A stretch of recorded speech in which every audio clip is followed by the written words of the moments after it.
It's a delight to join with you in this gathering of so many people with whom I share a special affinity. I wish I had worn my city year jacket.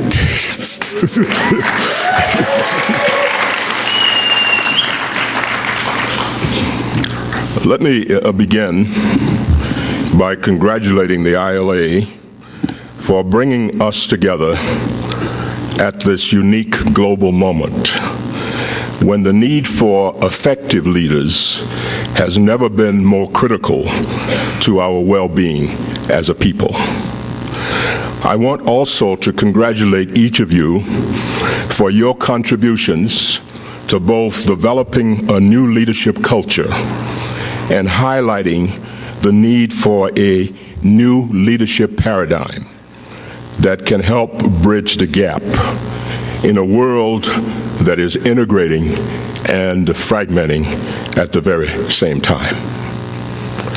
Almost 50 years ago, when I was organizing the civil rights movement in Tuscaloosa, Alabama, our search for leadership was a search for leaders who called us to a higher purpose, for leaders who inspired us, for leaders who elevated us, and for leaders who appealed to our better nature. At the beginning of the 21st century, just as my colleagues and I launched a binational center on leadership and public values, we saw the emergence of a very different concept of leadership. A high-profile and increasingly influential group of people seemed to be in search of leaders in whose image they saw themselves. Someone who looked like them, someone who acted like them, and thought like them, if they thought at all. This romanticizing of ordinariness appeared to have lost its glow and its steam in 2008, when people around the world cheered the election of Barack Obama at a moment when history and hope seemed to rhyme. But it is clear, not just here in the United States, but in many of your countries as well, that our public life is still plagued by a very dangerous streak of ordinariness that has caused the dumbing down of even the public discourse about leadership. To make matters worse, we are meeting at a moment in which the mood of our time has been described by psychologists as one of free-floating anxiety. There have been periods like this in many of your countries, but here in the United States, the period after 9/11 was such a moment, and the period after the assassinations of Martin Luther King and John F. Kennedy was such a moment. Yet, today's anxiety is not the result of one event, but a confluence of events. It runs the gamut from anxiety about the almost free fall of an interdependent world economy, to anxiety about what violence conflicts are doing to our soul as a people, from anxiety about whether a new meanness has emerged that seeks to delegitimize those with whom we differ, to anxiety about whether the increasing tendency to use the public square to promote private interests will lead to an eclipse of the very idea of a public good. We are so anxious that we are even anxious about the fact we are anxious. So what are the implications for leadership studies, leadership research, leadership centers, and the many manifestations of our commitment to improving the quality of leadership for the future? When many of our colleagues think of training or preparing leaders to cope with times like these, they tend to emphasize what leaders need to know and what leaders need to do. My focus has been on how leaders need to be. So when my colleagues and I developed the United States Southern Africa Center for Leadership and Public Values at the University of Cape Town and at Duke, we developed a curriculum and chose a pedagogy that focused on leadership as a way of being.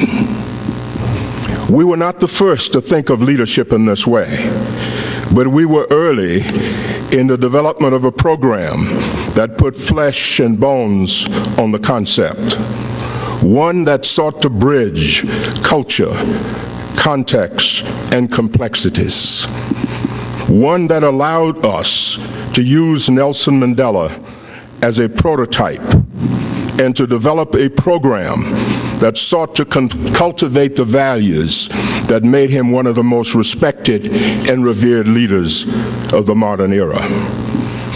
Some of you will get a chance to hear more about that program in a panel that follows this session. It was my great privilege and my great fortune to work closely with Nelson Mandela as he sought to build a non-racial democracy at the southern tip of the African continent, where a system of separate development had been institutionalized into a pigmentocracy.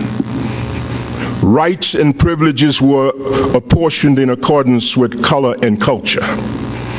The idea of separate development was really a form of intentional underdevelopment of a people. But I had a front row seat as Mandela brought different values and a different vision to the quest for national community. Heads of state and royalty from around the world beat a path to his door for advice and counsel on the great issues of the day. And of course, for some, a photo op so they could say to their constituents that they had once been in the presence of this global icon. The irony, however, is that after 27 years of incarceration, Mandela went from political prisoner to president. He was in prison while the world economy was becoming interdependent. He was in prison while we were developing the internet. He was in prison while we were becoming addicted to the cell phone. He was in prison while we were being seduced by the notion that experience trumps wisdom and judgment. But he came out of prison, took over the leadership of his party and his country, and never missed a beat. Because for him, leadership was a way of being, rather than simply the mastery of a set of specialized functions, management competencies, or public experiences. Mandela's attractiveness and influence came from the power of his personality, the elegance of his humanity, the wisdom of his judgment, the loftiness of his ideals, the calmness of his temperament, and the power of his personal story. He emerged from prison at a time when effective leadership was portrayed by many as the ability to exercise hard power, the ability to bluff, buy, or bully one's way into influence. Even the projection of state power beyond national borders had come to be seen largely as the domain of what Arthur Schlesinger called the warrior caste.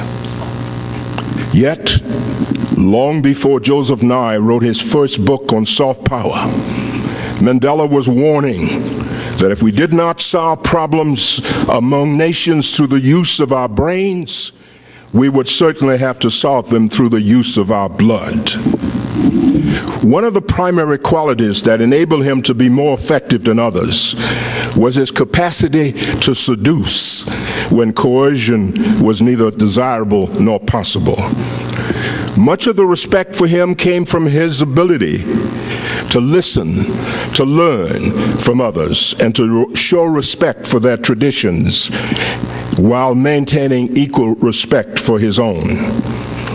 He was a skilled negotiator who won many concessions during the development of the new democracy because of his knowledge of the history and culture of his adversaries. Some observers called it a classic case of knowing your enemies well enough to charm them into respecting you. He could draw on lessons from key historical moments to illustrate why his proposals made sense in light of the history of the population groups who had also struggled once against domination. Another quality that stands out in Mandela's leadership style was his ability in the early years to make people feel that with him around, almost anything was possible. Before starting the Leadership Center, I also spoke with other leaders in the United States and in other parts of the world about how best to meet the leadership challenges of the future.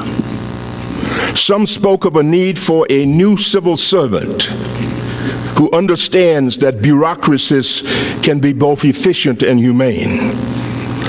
Others spoke of the importance of political leaders who seek power to disperse it rather than simply dominate it. Some talked about the need for business leaders who understood that ethics is good business, that running a morally sensitive corporation can contribute directly to the bottom line.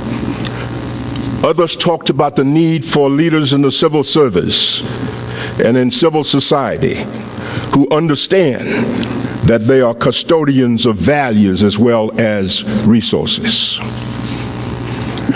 So as I reflected on the leaders with whom I had worked and on my own leadership experience in business, government, and civil society, I concluded that leadership as a way of being has 4 essential elements. Daniel Goleman has emphasized the importance of emotional intelligence, and I agree that leadership is more art than science. I have been a manager and I've been a leader. As a manager, I prized order, but as a leader, I had to be willing to risk chaos. Yet, while my grounding in what Goleman called emotional intelligence has been critical, I found in Mandela and some of the other effective leaders I've known 3 other elements that have caused me not simply to think of leadership as a way of being, but to develop a leadership program based on that concept. Emotional intelligence must be accompanied by moral intelligence. One of the greatest challenges facing leaders today is to apply ethics to our aggregate existence and to know how to talk about and how to apply values to our work without getting caught up in the politics of virtue or the parochialism of dogma. I cannot overemphasize what a grave mistake it would be to allow questions regarding the appropriate role of ethics in our aggregate existence to remain primarily the domain of moralists interested only in the private behavior of individuals. Far too much of our discourse about ethics in public life is about the microethics of our individual existence, the private virtues that build character. My focus in the programs we developed has been on the macroethics of our aggregate existence, the public values that build community. It is not that I'm uninterested in the cultivation of private virtue. It is simply that religion does a great job of proclaiming moral absolutes, while our leaders today must often deal with moral ambiguities. Now, there are many who question whether it is indeed possible to identify moral prescriptions or standards that would bridge the gap between context and culture and be acceptable to all of humanity. In other words, they ask, is it possible to identify a set of common values, a set of precepts so fundamental that they dissolve borders, transcend races, outlast cultural traditions, and transcend the boundaries that the writers of sacred texts and the proponents of secular philosophies have created in order to protect cultural identities? My friend Rush Kidder, who passed away recently, traveled the world in search of an answer to that question. He concluded that it was indeed possible, and he published a book on the subject. Others point to the universality of the so-called golden rule. Consider these examples. In Christianity, we say, whatever you want done to you, do also to others. In Islam, there's the saying, no one of you is a believer until he loves for his neighbor what he loves for himself. In Judaism, the saying is, what is hateful to you, do not do to your fellow man. This is the entire law. All the rest is commentary. In Buddhism, there's a saying, hurt not others with that which pains yourself. In Hinduism, there's the saying, this is the sum of duty. Do not unto others what you would not have them do unto you. In Confucianism, it says, what you do not want done to yourself, do not do to others. In Baha'i, and if thine eyes be turned towards justice, choose thou for thy neighbor that which thou choosest for thyself. There's even a Yoruba proverb in Nigeria that says, one going to take a pointed stick to pinch a baby should first try it on himself to see how it hurts. It is clear from these excerpts that it is indeed possible to bridge the moral divide and affirm a set of precepts that transcend contexts, transcend cultures, and transcend complexities. Bridging the gap between context and culture also requires a very special form of social intelligence that appreciates and affirms the dignity of difference. Some of the leaders I have known look at differences and want to homogenize it to fit their comfort zone. Mandela, on the other hand, set out to demonstrate that diversity need not divide, that pluralism, rightly understood and rightly practiced, is a benefit and not a burden, and that the fear of difference is a fear of the future. Howard Thurman, the black mystic, poet, and theologian who was a mentor to Martin Luther King, was fond of saying, I want to be me without making it difficult for you to be you. That's it. Can you imagine how different our world would be if more of us were able to say, I want to be me without making it difficult for you to be you? Can you imagine how different my own nation would be if more Americans were able to say, I want to be an American without making it difficult for an Asian to be an Asian, an African to be an African, or a Latino to be a Latina? Can you imagine how different many of our communities would be if more Christians were able to say, I want to be a Christian without making it difficult for a Muslim to be a Muslim, a Jew to be a Jew, a Buddhist to be a Buddhist, or a Hindu to be a Hindu? I am persuaded that social intelligence helps leaders to become entrepreneurs of identity. Their success hinges on an ability to turn me and you into us. The Mandela era introduced a new form of diversity that was considered essential to an orderly and compassionate democracy.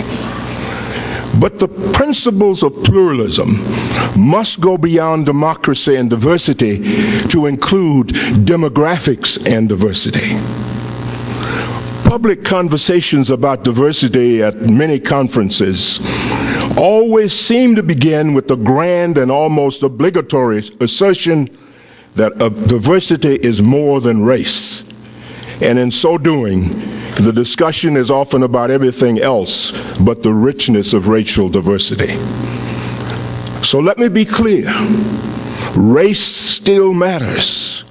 This is not a post-racial society, and how we deal with diversity can be a benefit or a burden. It has been my experience that many very good people make very bad mistakes in assuming that since their own motives are good, they could not possibly be a part of the problem. The truth is, however, that racial inequalities occur and are often produced and reproduced without the intention of doing so, and even without reference to race. Some observers call this laissez-faire racism.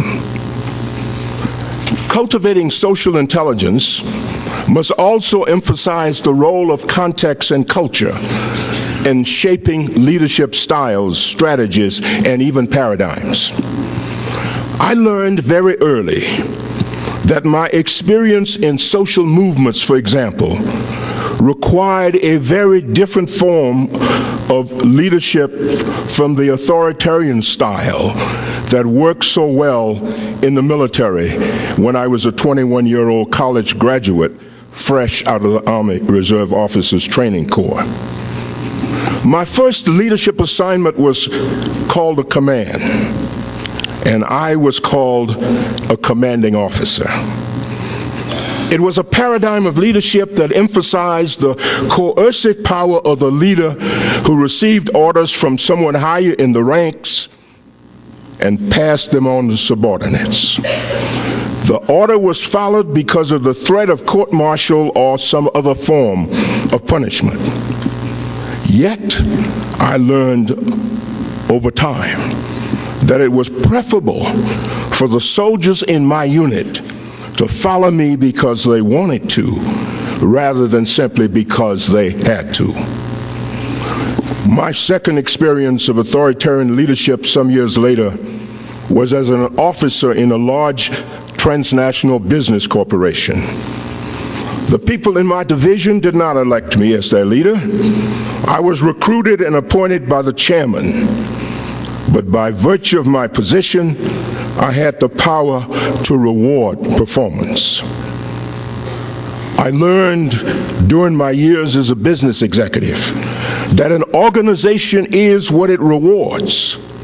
It is not so much what it says in its mission statement, its strategic plan, or its code of conduct, as it is what it rewards its people for being.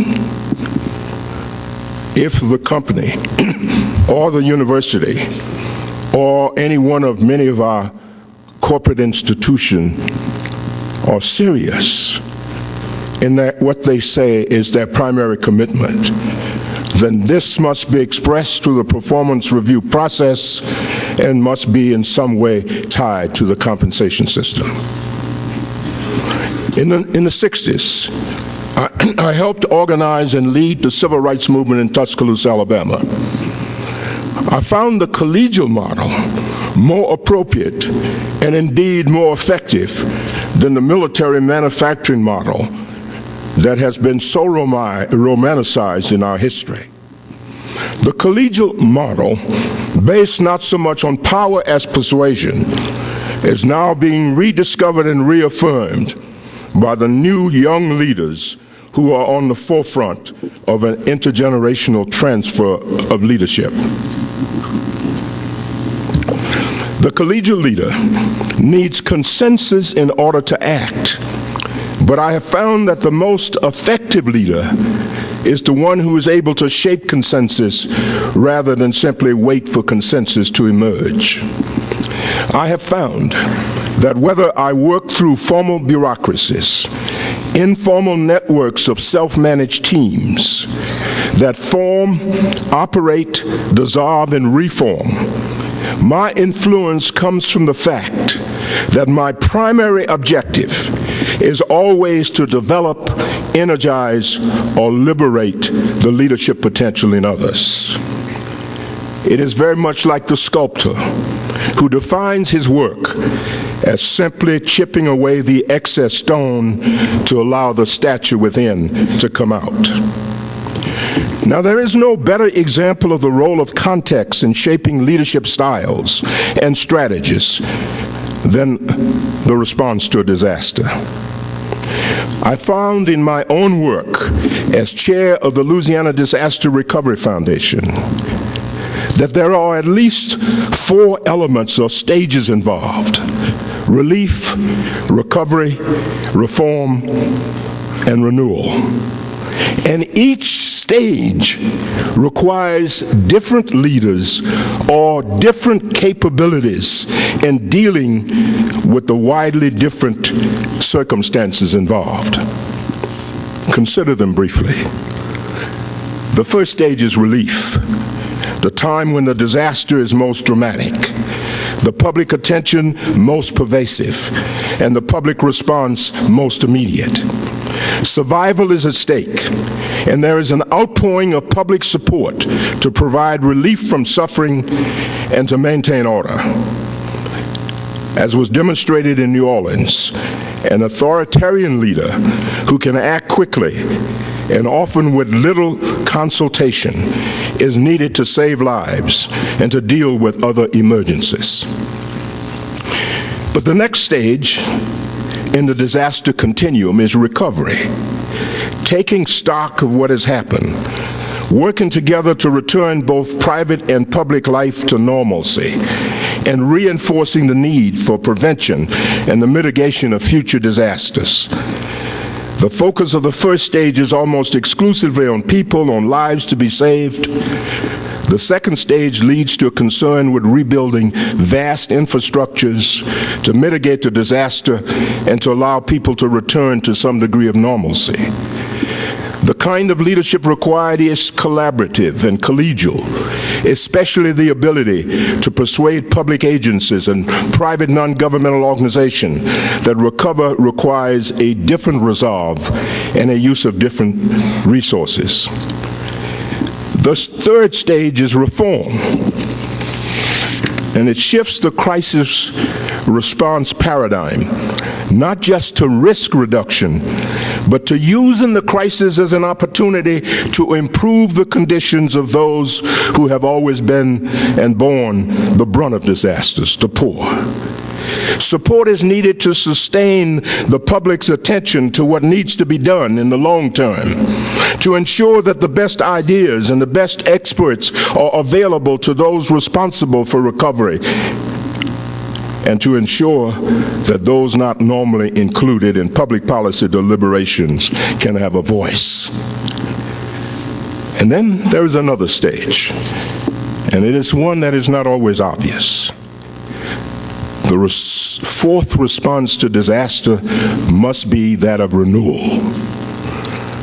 Over the years, from my days of organizing in the civil rights movement to my experience of the intensity of the engagement of many leaders in the aftermath of hurricanes, floods, oil spills, earthquakes, and other disasters, I have found that some very good people who are very effective reach burnout.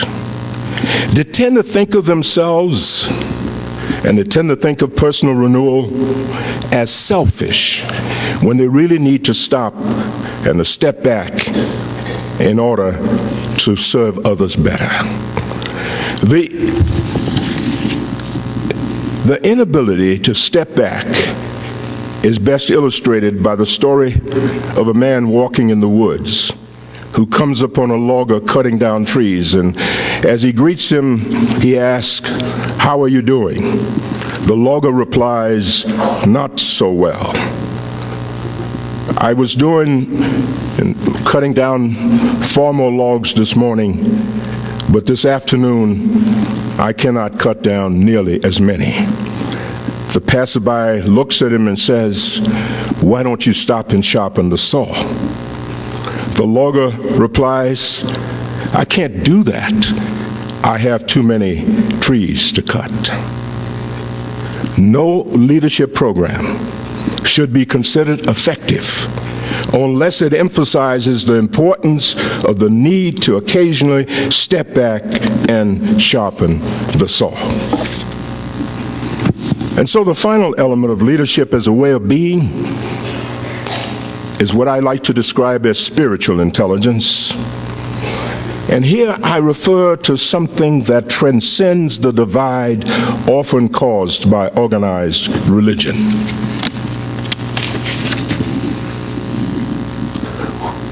Our emphasis on spirituality, on spiritual intelligence, went beyond what is normally thought of as a parochial belief. Most leadership programs are grounded in the intellect. They use the word spirit with regularity, but they rarely deal with the soul of leadership.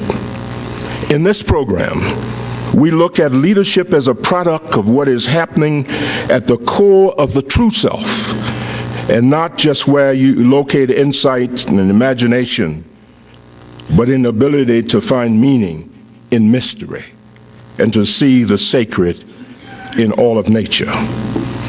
A friend of mine describes spirituality as a sort of privileged access into one's own soul. That makes a lot of sense, because I have learned much over the years about what the importance of being in touch with the inner self and at ease with my own strengths and weaknesses mean. I have found, for example, that I'm happiest and most at harmony with myself and others when I practice compassion, forgiveness, tolerance, and patience. I have found inspiration also from others with whom I feel a deepened presence. I have not always had to retreat from the noisy sound of either the streets or the workplace, because stillness does not always mean silence. For some, it requires detachment from secondary attraction. Yet it has been my experience that it can also come from a short breakaway moment, from the magical sound of the ocean, the mystical seduction of a song, the singing of a bird, or the rustling of the wind. We emphasize spiritual intelligence and the need for leaders in touch with their spiritual nature for a second reason.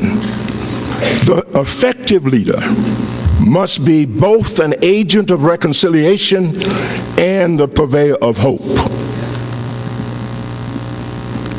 And when I mention hope, I have something very different from optimism. Hope theology and hope psychology both argue that optimism adopts the role of the spectator who surveys the evidence in order to infer that things are going to get better. Hope, on the other hand, enacts the stance of the participant who actively struggles against the evidence in order to make things better. For a long time, hope has been considered an emotion and therefore ignored, discounted, or simply dismissed as an essential element of leadership.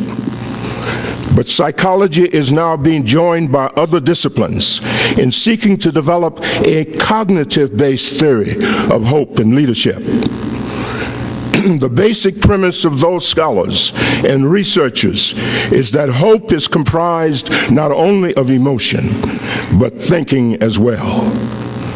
They are now trying to understand the role of hope in sustaining innovation, the relationship of hope levels to stress, commitment, and performance, even the impact of hope in business organizations on profits, job satisfaction, and retention rates.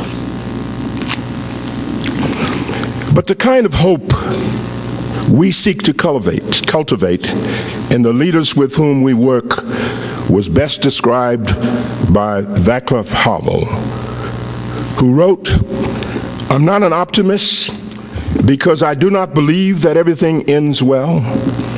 I'm not a pessimist because I do not believe that everything ends badly. But I could not accomplish anything if I did not have hope within me. For the gift of hope is as big a gift as the gift of life itself." The central thesis of any leadership program should be that when leaders provide help, they also provide hope. And the gift of hope is as big a gift as the gift of life itself. So if you remember anything I said this morning, it is this: when you develop or train leaders who can bridge contexts, cultures, and complexities, you provide hope. And the gift of hope is as big a gift as the gift of life itself.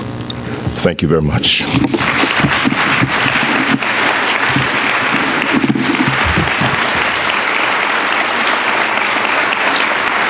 Thank you.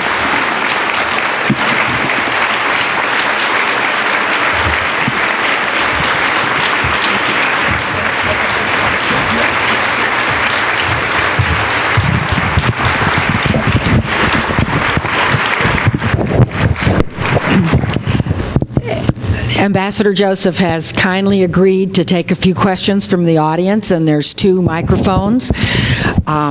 So if we have a couple of questions, we will be able to do that. I'm not quite sure why they thought you should be in the dark, but if the lights had come on again. Yes, question here. Thank you, Ambassador Joseph.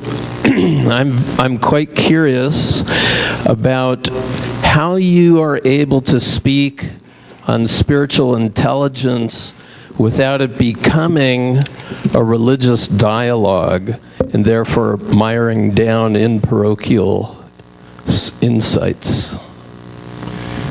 Well, I spent some time studying theology. As a matter of fact, I have a graduate degree in theology. And I went through a seminary in order to learn the answers to some of the critical questions I was asking about religion.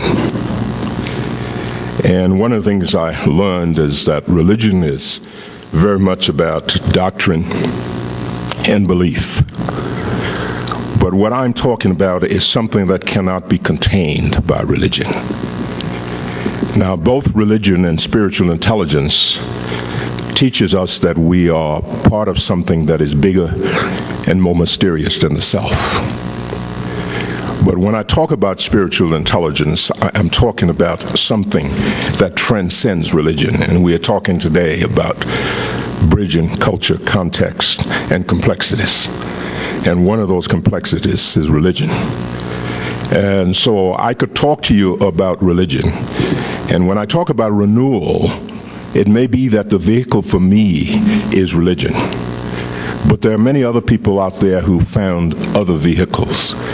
And I want to include them in this discussion of spiritual intelligence as well. Now, for those people who find this in religion, more power to you. But I want to say that you need to recognize that there are other people who find meaning in mystery, who see the world with awe and wonder, but who have difficulties containing who they are and what they believe in a parochial belief system.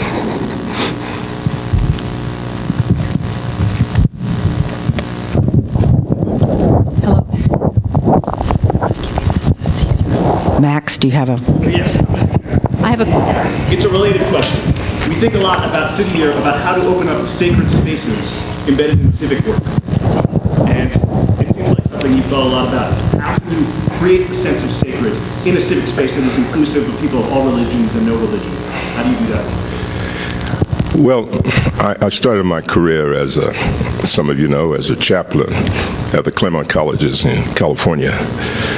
And I found that increasingly, I was also the dean of the chapel, and so I conducted religious service.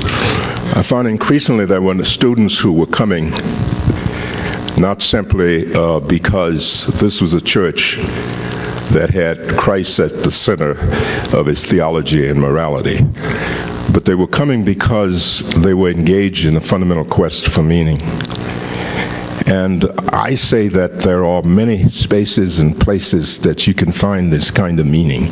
And I mentioned a few, even from the rustling of the wind and the singing of a bird. But I think it is very important that when you try to get people to find this in sacred spaces, even those who are not a part of a religion, that you avoid the parochialness. And most people find it very difficult. Everywhere I go where there is a diverse audience, I hear people who give a very parochial prayer. That's very meaningful to them. But they forget that there are some people out there who may not find meaning in it. And so I started every prayer by saying, "O Holy Spirit, who comes to us in majesty and mystery, to whom we pray in many languages and call by many names." And then I proceed with the prayer. And I find that in doing that, I've embraced everybody. And now if there are those folks who said that, but you didn't mention Christ. I said, but he was included. You know, I mean, that's the kind of approach, and I know that there are a lot of people who are very, very religious who would have trouble with what I'm saying, and that's probably why I never was a parish minister. I have a question. Okay. I have a question. You mentioned, thank you very much for your inspiring talk. And you mentioned 4 stages of renewal or Response to disaster. Responses to disaster, right? And I just want to make sure I got all this because it was a very deep piece. And you mentioned that there are 4 styles, 4 stages of it, and then each stage needs a different type of leadership.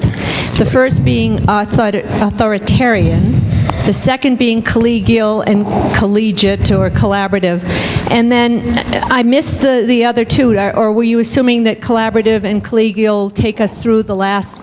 Well, the reformer leaders, the kind I mentioned when I said I've been a manager and I've been a leader, and there were times when I was willing to risk chaos, and as a manager I needed order.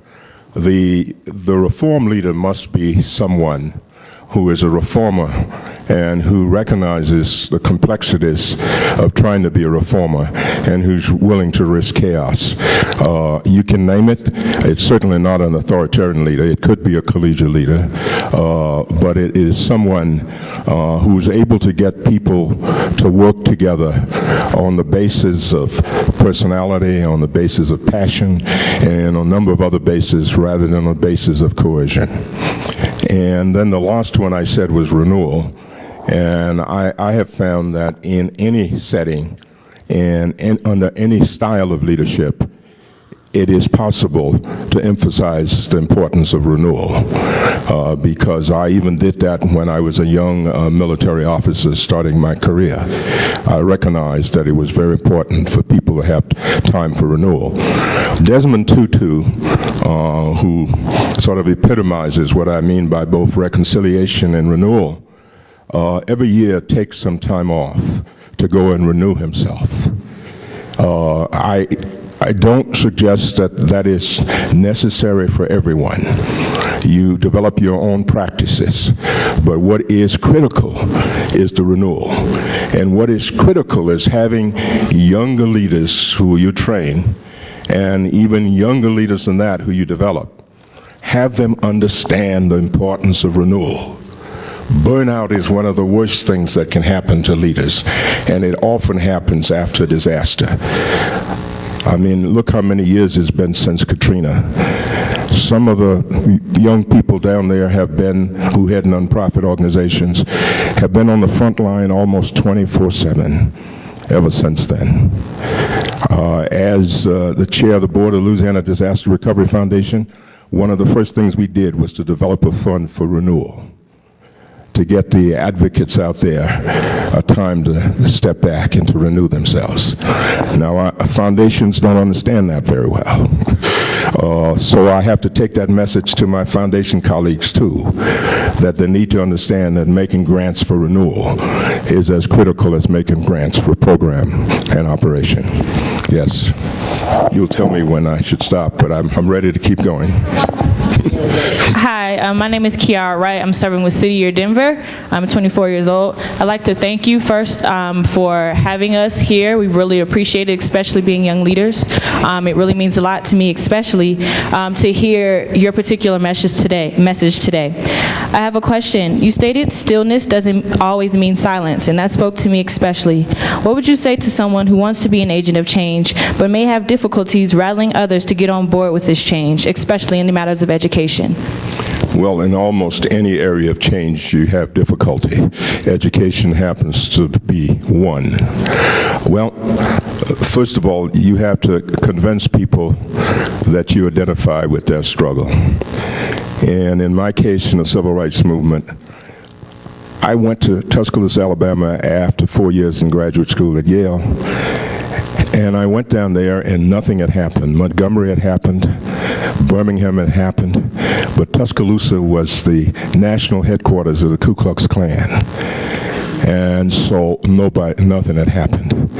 So I had to go out there and try and persuade people that it was time for them to get involved in seeking change. And that was not easy. But the one thing I brought was an affinity with their struggle. And so in the leadership program we run, it is for leaders primarily from historically black communities or leaders who have been working with the black or other minority communities in the struggle for social change. And it's never easy, but you've got to get out there and you've got to, I would say that if you ask me why was I effective in the organizing civil rights movement, it was the power of my passion. It was the power of my personality. It was the power of my affinity. All of these things help to persuade people that this is a guy who understands our problem. This is a guy we can trust, and this is a guy we are willing to follow. Now, one of the things about trying to organize change is to remember that you are not simply a leader of followers. You are a leader of leaders and potential leaders. And that brings a whole different mentality to trying to promote social change. And so it's who you are as a person as much as what you're fighting for in organizing a movement. Dr. Joseph, you represent the best of what being an elder in society is. And for the young... Elder. Yeah, I do too, because I'm an elder too, so you have two elders up here. What advice would you give people on how you keep on keeping on for so many years? You've served our country, our nation, our world for over 50 years. And so what would you say from your heart is how we can sustain ourselves? Well, I'm driven, and my wife can tell you how driven I am, because she often tells me to slow down. And even though I talk a lot about renewal,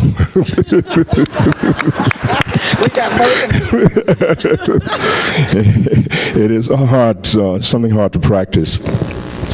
Well, you know, I guess what drives me is what has driven me since the first time I stepped out of my comfort zone and sought to change something. And that was when I was a very, very young kid.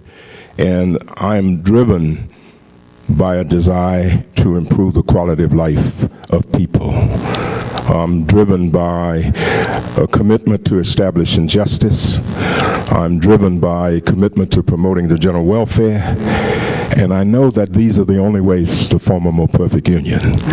So I'm driven by a form of patriotism, the kind of patriot who's always seeking to form a more perfect union. Now, I wouldn't say that there aren't times when, you kind of get frustrated when you have difficulty raising funds to meet your budget. But I guess what drives me is what I said in that quote from Václav Havel about hope. The gift of help is a gift of hope, and the gift of hope is as big a gift as life itself. And that keeps driving me, just realizing that I have always been a purveyor of hope, and not because I am, for the person who asked that question about religion, I am still an ordained minister. And so I find meaning in my religion, but I find meaning in other religions, and particularly those things they share in common. And in a fundamental sense, that is probably what drives me. A sense of a civic imperative, a sense of a moral imperative. And also knowing that when neighbors help neighbors, and even when strangers help strangers, both those who help and those who are helped are transformed. And so I am driven by the knowledge that I'm constantly transforming myself in seeking to reform society. Thank you. Thank you. Hold on.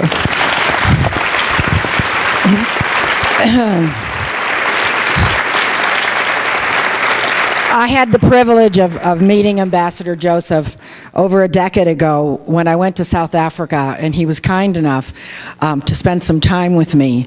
And since then, I have been following in your wake. On behalf of the International Leadership Association, I would like to thank you for bringing ageless wisdom into our modern times. I want to thank you for serving humanity for over a half a century and for modeling for us the role of elder in society. I would like to thank you for inspiring us to renew our commitment to tap into the gift of hope and the soul of leadership. Let's have a wonderful hand for Ambassador Jim Joseph.